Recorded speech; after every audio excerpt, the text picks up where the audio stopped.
Hey guys, hey everyone. Hey guys, hey everyone. I'm pass here very quickly, not very based.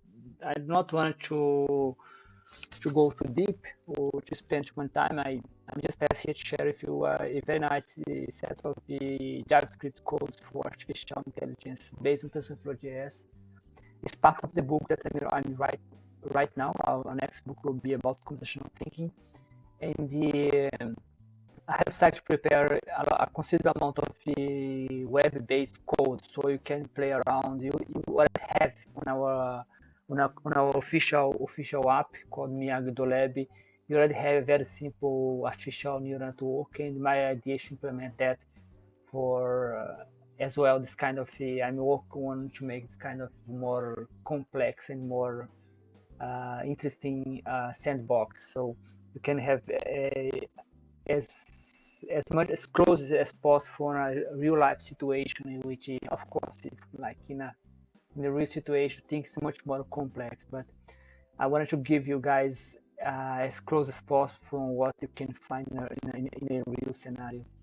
I think the example is very nice. I have already implemented that on Angular, but unfortunately I lost the code. So I mean, it took me a kind of like 2 months or more to make all the implementation. But I had I don't know what happened. I just know that somehow I may have deleted by accident. I forgot to make the deploy on to make the GitHub push. I didn't create a GitHub repository. Neither I create a private one, neither create a public one. It was a big mistake. Anyway, it's the best. So I'm doing the implementation again. But what I'm going to implement is this one. It's in JavaScript. Now I'm going to adapt to Angular, and as a consequence, I'm going to adapt to Miyagi, much like you're going to have a kind of a maybe complete, maybe partial. I was able to implement everything in the past, so I know it's possible. I just lost the codes, but I really want to give you guys this opportunity to get as close as possible on a very tough example. This one is very interesting because in one of the videos I was talking about the training process. So let me see if I can start here. It's a JavaScript, so if you are a JavaScript programmer, you can easily do that. I mean, you can do it in Visual Code. I do have here. So you need first to make some kind of. Let me just show how fast if you want. You just have to. I'm going to leave for you in the description of the video the repository, which is not mine. It's public. It's MIT license. But first you need to run npm install, which is a kind of just have to run. Just make the clone. Then you go to the folder on your Visual Studio Code or any of your preference. I don't know which way you like. Then after npm install it, you're going to install all the package for you. You just run npm watch. It's going to take a while because I think it's make a kind of configuration. Not sure what they do, but they make a kind of configuration. So you just have to run this configuration for a couple of time. After that, you'll be good to go. It will open for you automatically this page. So it's already working. I don't know if you have some specific problem on your computer, but it's supposed to work. It's like working just fine. I mean, it's like you don't have to do anything. It's going to take a little bit of time to upload the file because the file is from an external API. It's a classical problem. You can find this kind of problem if you go here. You can find it's not here, but anyway, it's part of the competition, Google competition, so on. It's used for, it's a kind of a toy model for training your models and so on. In the specific case, it's a very interesting because you can compare the linear training, which is just one, which is just one neuron. The idea shows how the amount of neuron is going to change, how the structure of your neural network is able to change how your model is behaving. So I think it's an awesome opportunity because it may eventually create for you this kind of idea to see it can run in parallel, so you do not have to wait. I think it's a kind of parallel computation. You can run all of them at once.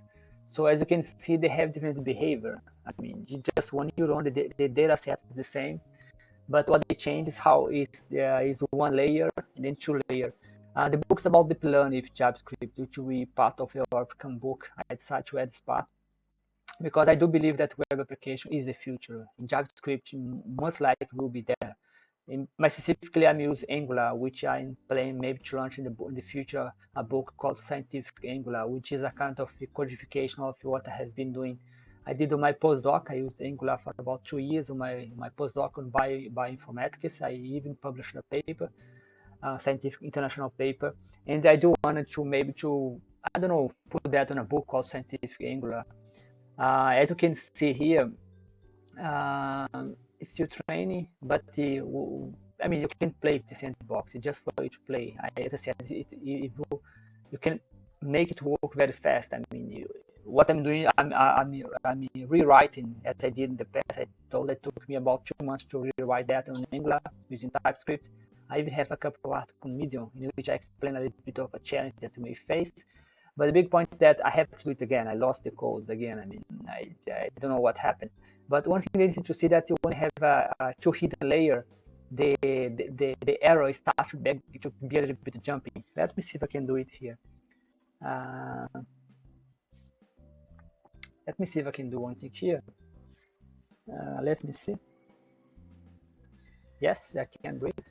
As you can see, this one is for this one here is for this one here is for 2 layers. As you see, the arrow start to get bumping. I don't know, a little bit irregular.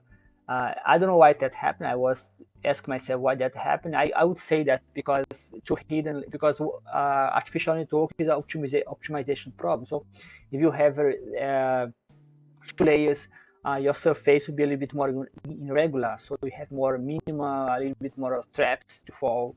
So the algorithm will be a little bit harder for him to find the best solution.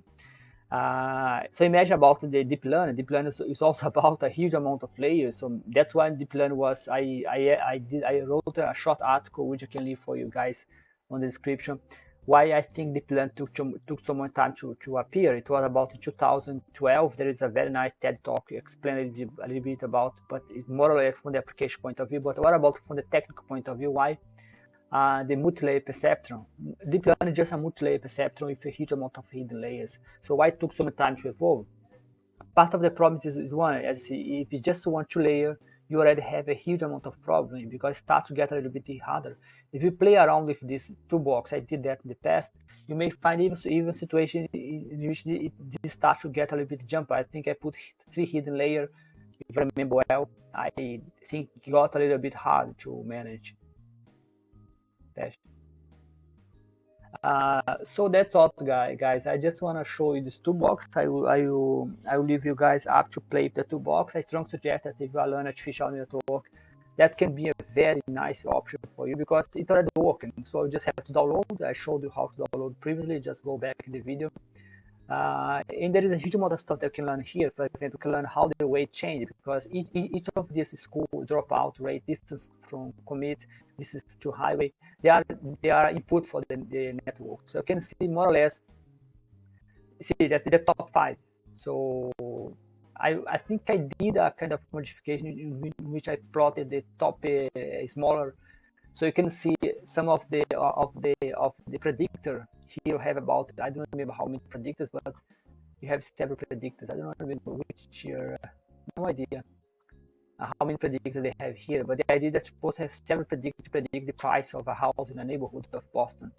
So it's a machine learning used for making prediction. In this case, if you are an investor, you make investment, it can be for you to know more or less the value. I have done this kind of stuff using Brazil for making investments, so you can make a little bit to understand if a stock market is lower or higher.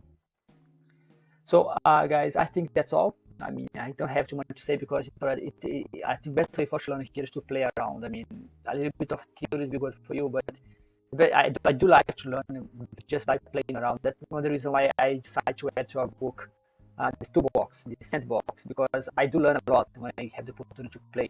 I go to the book, I read the book a little bit more of curiosity. So have a nice simulation. See you.